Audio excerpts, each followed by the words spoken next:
I'm not coming back. I've met someone better and already moved your things to storage.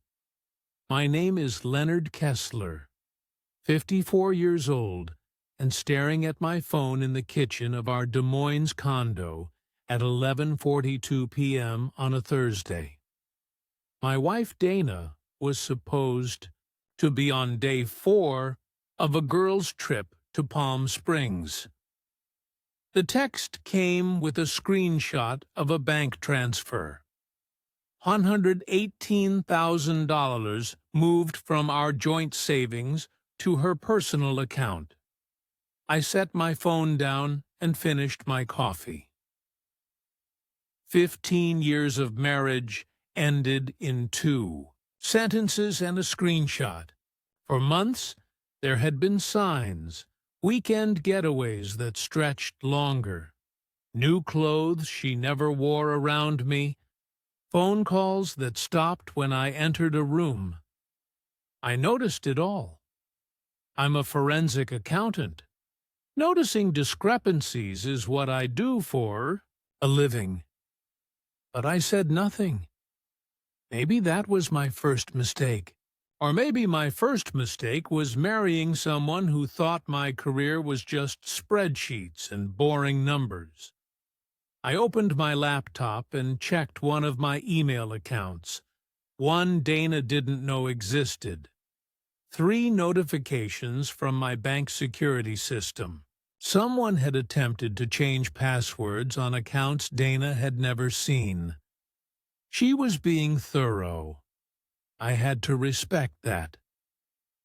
I picked up my phone and typed 2 words in response. Good luck. Then I called my brother Jason. Remember that contingency plan we discussed 5 years ago? I said when he answered. It's time. Are you sure? He asked. Yes, I replied. She just made her move. I hung up and glanced at the wedding photo on the wall. It was the only picture in the condo that still had both of us in it. I should have noticed that, too. I met Dana Bowman at an alumni event for the University of Iowa. I was 38, recently divorced from a short first marriage, and focused entirely on building my forensic accounting practice. Dana was 34, vibrant, ambitious, and completely uninterested in what I did for a living. I don't need to understand the details, she'd say whenever I tried to explain a case, as long as you make enough for us to live well. We married after a year of dating. I helped her open her yoga studio, funding the entire venture for my savings. When she wanted a bigger house in a better neighborhood, I agreed. When she wanted luxury cars and expensive vacations, I nodded and signed the checks. My father had warned me once. We were fixing his deck, and he paused, hammer in hand. Son, I notice your wife spends a lot of your money, he said carefully. Just make sure she values what you do to earn it. I brushed him off, but the comment stuck with me. 6 years into our marriage, I began quietly restructuring my assets. Nothing illegal, just protective. I created 2 limited liability companies, established trusts, invested in crypto, and maintained offshore accounts for international clients. Dana knew about our joint checking and savings, but nothing else. I watched as she became increasingly involved in fitness influencer circles. Her Instagram followers grew into the thousands. She started taking trips with her wellness community. First weekends, then full weeks. You wouldn't enjoy it, she'd say. It's all yoga talk and juice cleanses. Last Christmas, she forgot my birthday.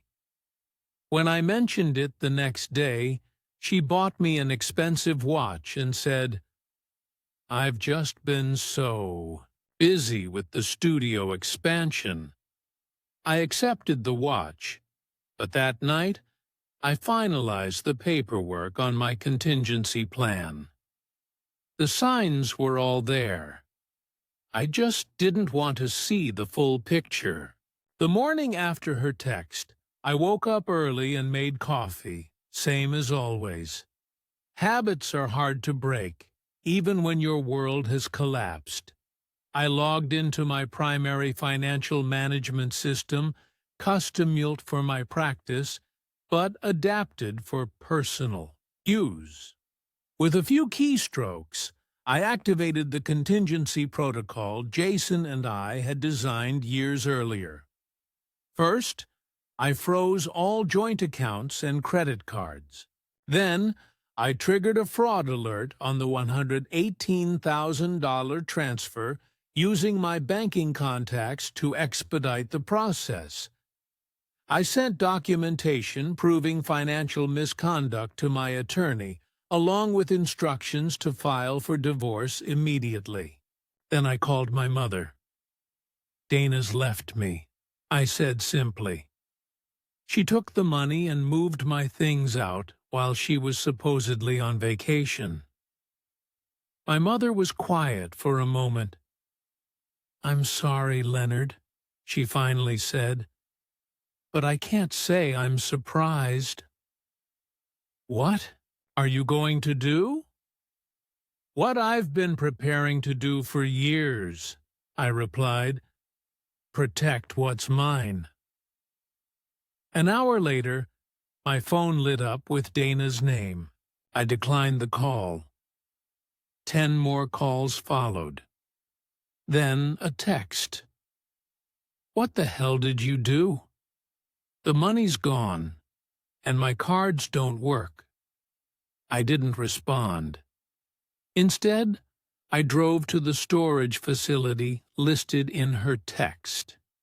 Using the code she'd sent, I retrieved 2 boxes of my clothes and my laptop.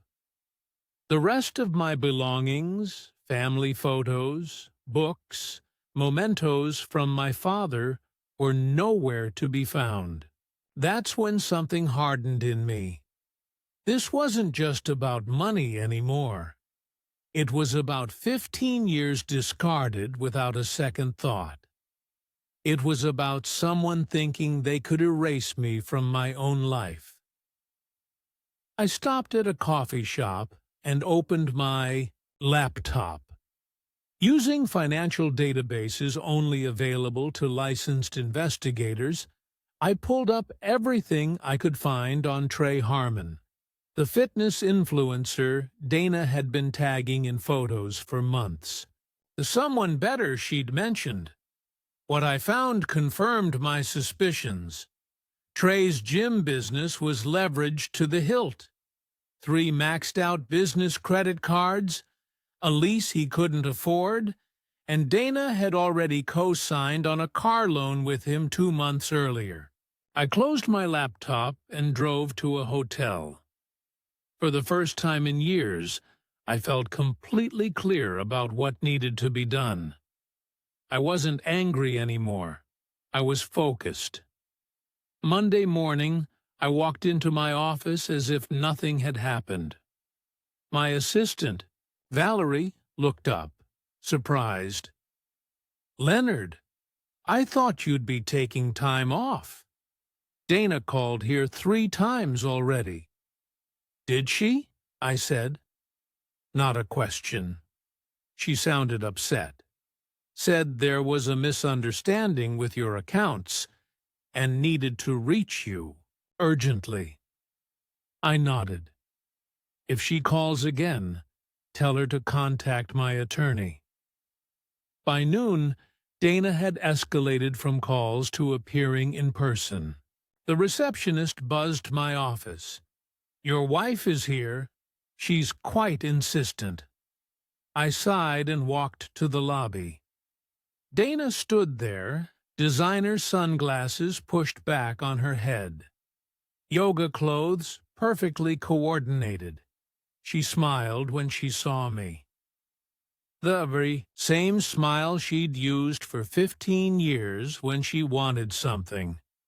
"Leonard, there's been a huge misunderstanding with the bank," she said loud enough for everyone to hear.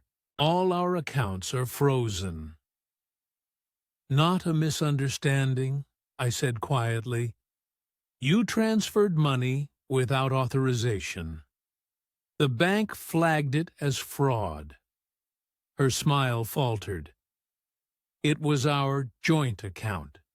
I'm your wife. You're my soon-to-be ex-wife who emptied our savings while informing me you'd moved out and found someone new. That's textbook financial misconduct." Her voice dropped to a hiss. "You cannot do this to me. I've already put deposits down on a new place. I've made commitments to Trey Harmon. Yes, I know all about those commitments." Her face went white. "You're investigating me?" "Number just protecting myself from fraud." "I'll fight this," she snapped. "I deserve half of everything." I looked at her evenly. "Half of what's in those accounts?" "Sure. But you seem to be under the impression that's all there is." She blinked, confused. "What are you talking about?" "You'll find out in discovery," I said, then turned and walked back to my office.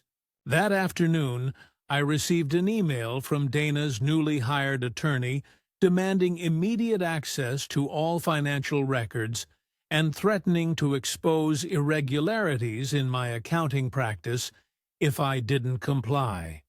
It was an amateur move, a threat with no substance behind it. I forwarded it to my attorney with one line: "Proceed as planned." By evening, Dana had rallied mutual friends to her side. My phone filled with messages asking why I was being vindictive and controlling. No one had questioned where she'd been the past week or who she'd been with. No one asked about the money she'd taken. I didn't bother responding.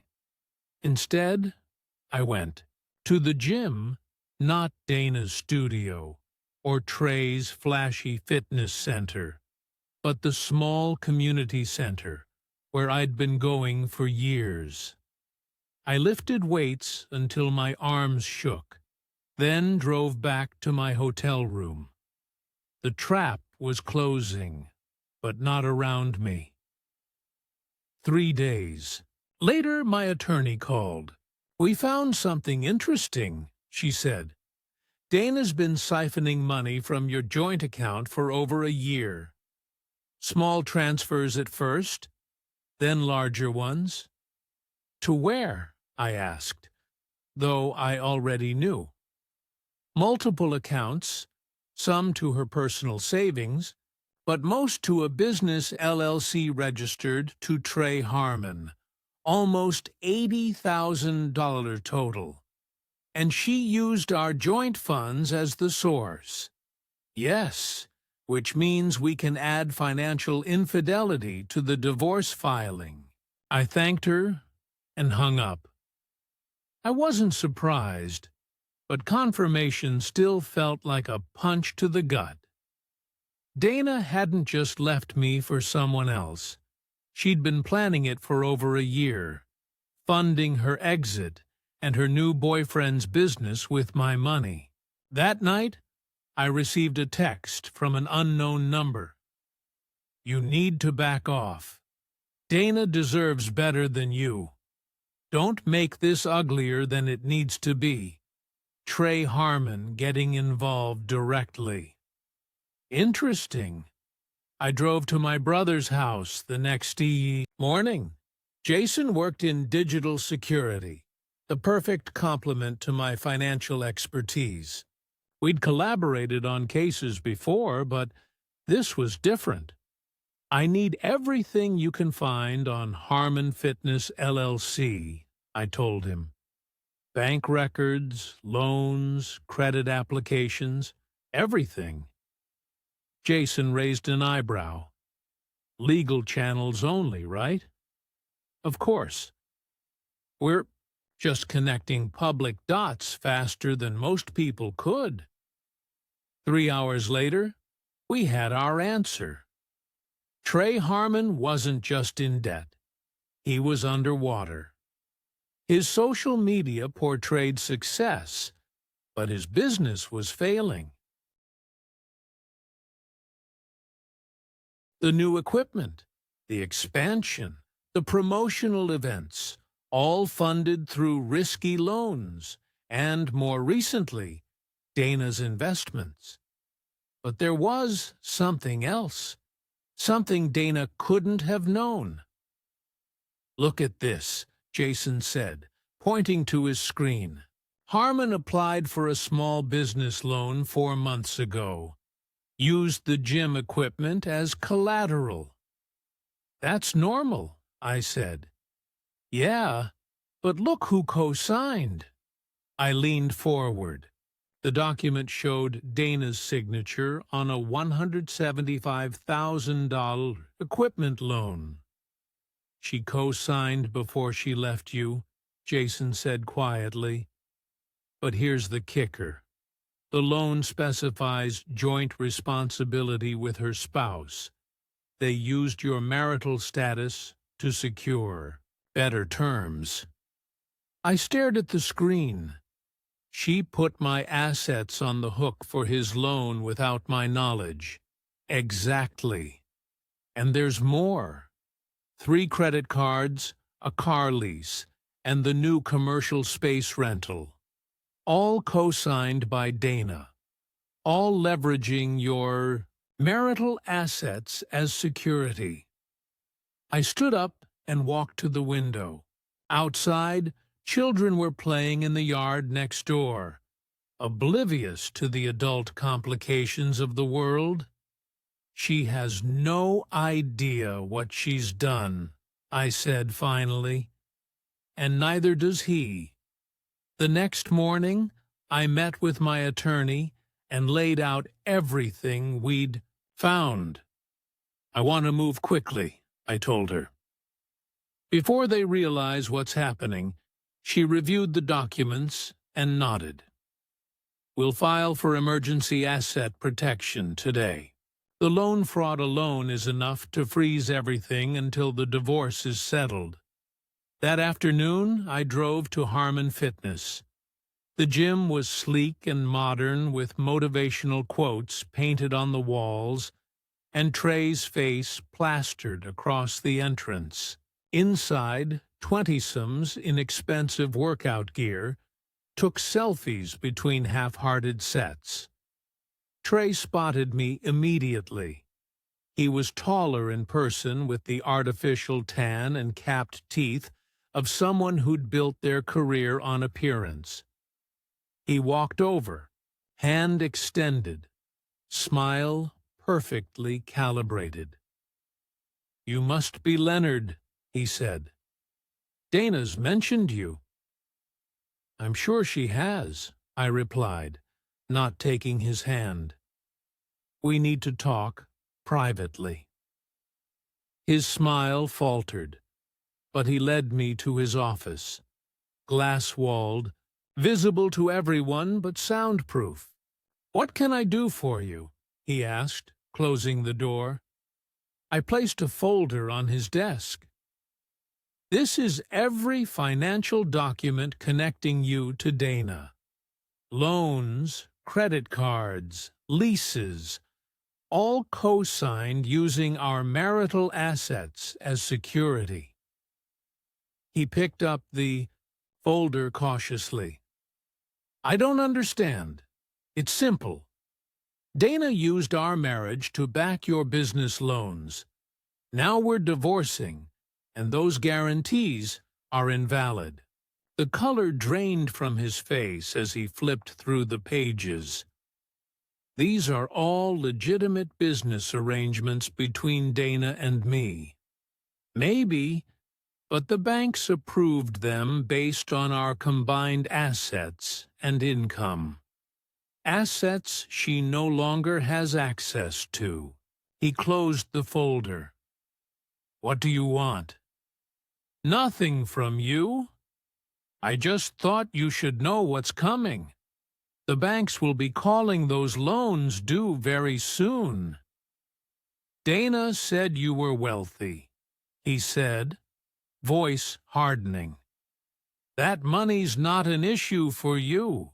Money's never been the issue, I replied. Trust was. I stood up to leave, but paused at the door. One more thing. When Dana moved out, she took some items of sentimental value to me. Family photos, my father's watch, things money can't replace.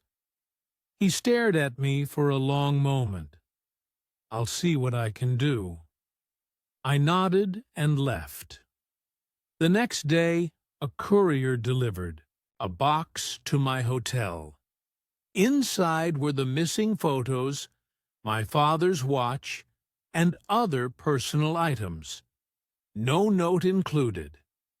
That same afternoon, my attorney confirmed the emergency asset protection had been granted.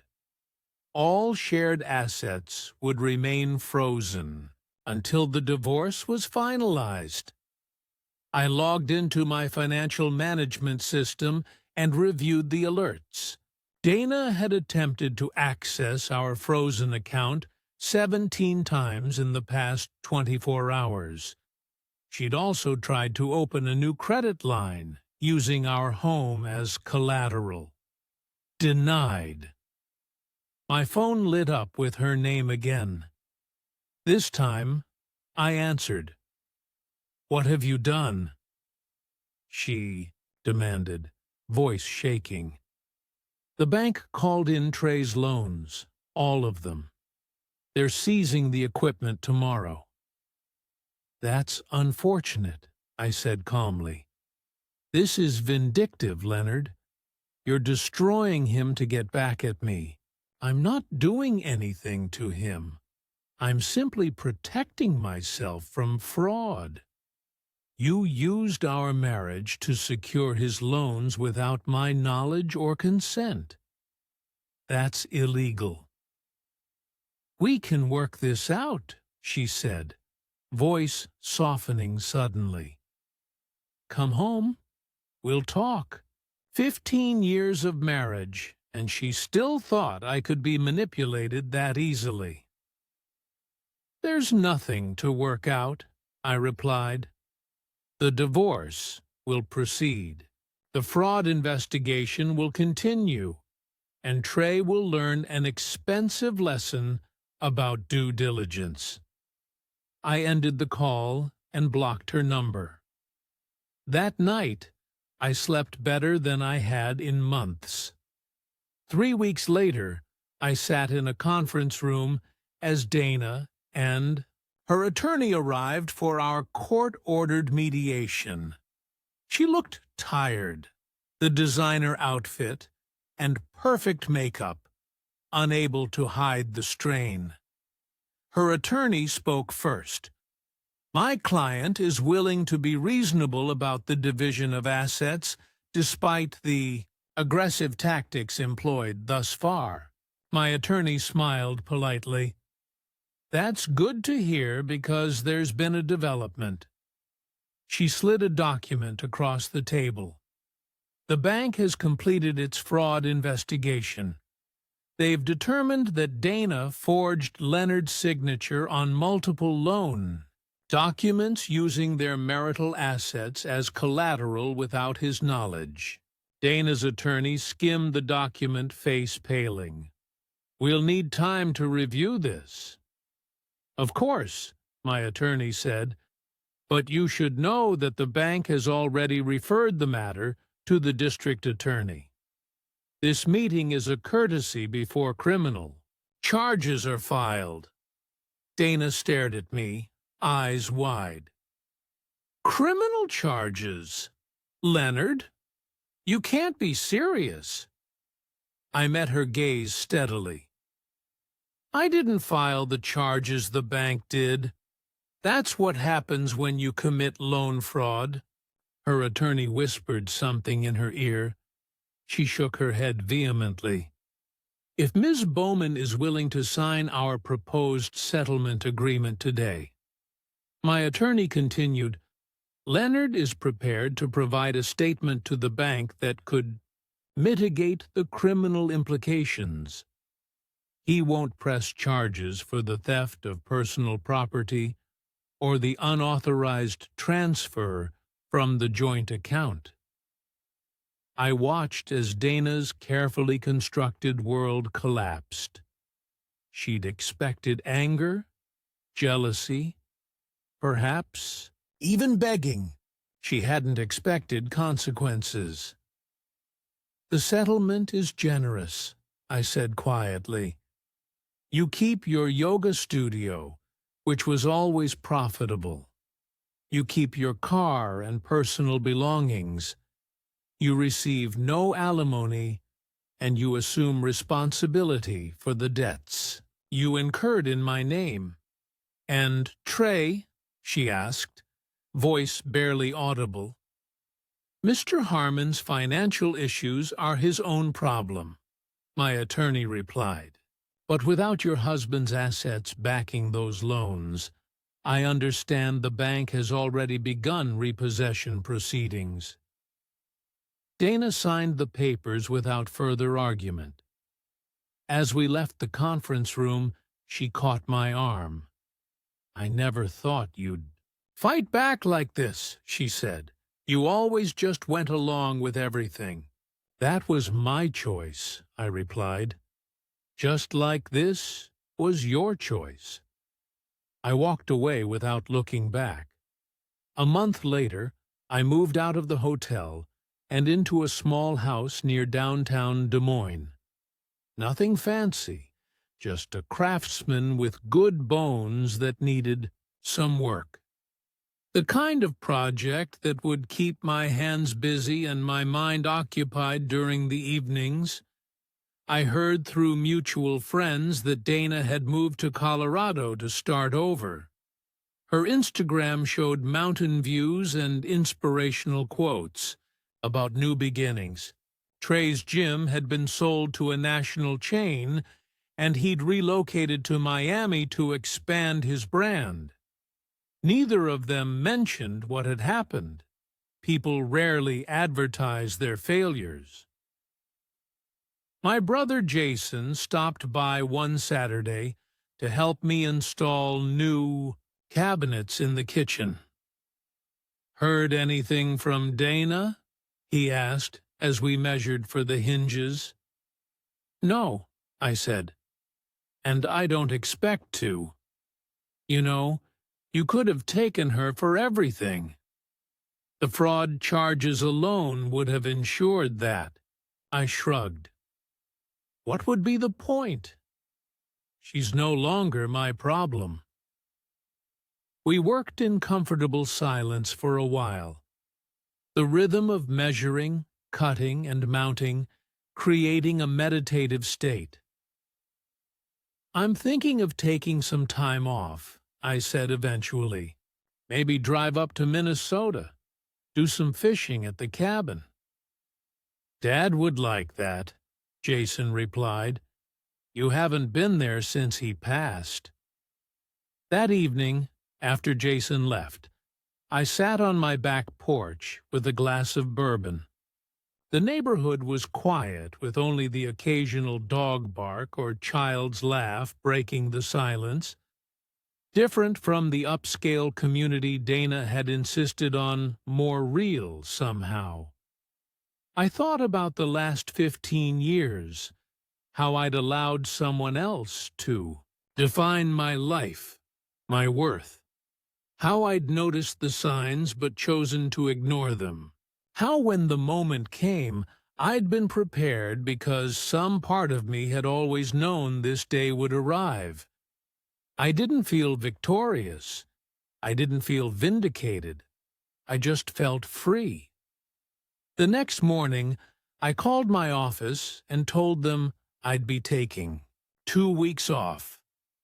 Then I packed my truck, locked up the house, and headed north. No itinerary, no expectations, just the open road.